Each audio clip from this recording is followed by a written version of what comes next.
என்ன வயசு இருக்கும் நீயே சொல்லு. என்ன மிஞ்சி கெஞ்சி போனாக்கா ஒரு 16 இருக்கும். அரே எடு 16 தான்.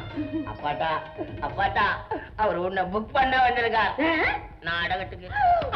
ஐயோ அண்ணே வாங்கண்ணே உக்காருங்க அண்ணே.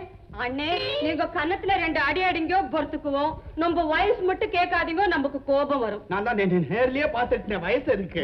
எங்க நாடகம், எப்ப நாடகம், என்ன நாடகம்? நம்ம கிராமத்துல என்ன ஜதி சொல்லுது? தேர் திருவிழா நடக்க போது. அதுல ஹரிச்சந்திரா நாடகம் போட போறேன். நீதான் சந்திரமதி தங்கச்சி.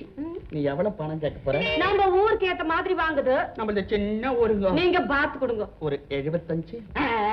கோன் பா 75. நம்ம புடவைக்கு சோப் வாங்க கூட பார்த்தாது. ஐயோ அவ்வளவு அழுக்கா? அப்போ உன் ரேட்டு எவ்வளவுதான் சொல்ல? நாம 150 ரூபாய் வாங்குது. ஐயோ அவளை கொடுத்து நம்மளால கட்டுப்படியாது.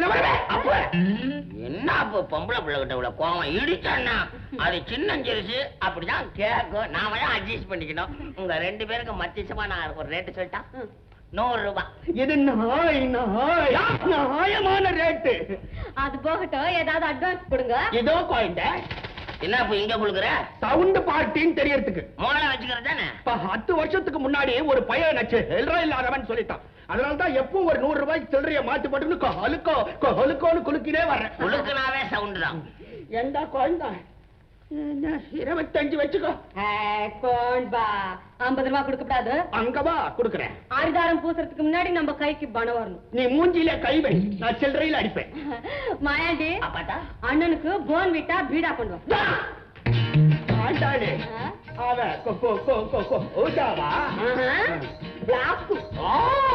ஆண்டாளே உனக்கு நான் சாசன பணம் நான் நாடகத்துக்கு அட்டும் இல்ல. அதான் தெரிஞ்ச விஷயமாச்சு. அங்க வந்ததும் கவனிப்பெல்லாம் பெஸ்டலா இருக்கணும். வந்து பாரு ஆண்டாளே, நாடகம் முடிச்சதுக்கு அப்புறம் ராத்திரி 2 மணிக்கு மேல நம்ம வீட்டுக்கு வந்து சாப்பிட்டு பாரு. ரோசியா இருக்கும். பெரிய ஆளு நீங்க. மாயாண்டி என்ன பீடாவும் போன் விட்டாங்க கொண்டு வரோம், வந்து சாப்பிட்டுக்கோ. ஆண்டாளு கிளு கிளுக்குது.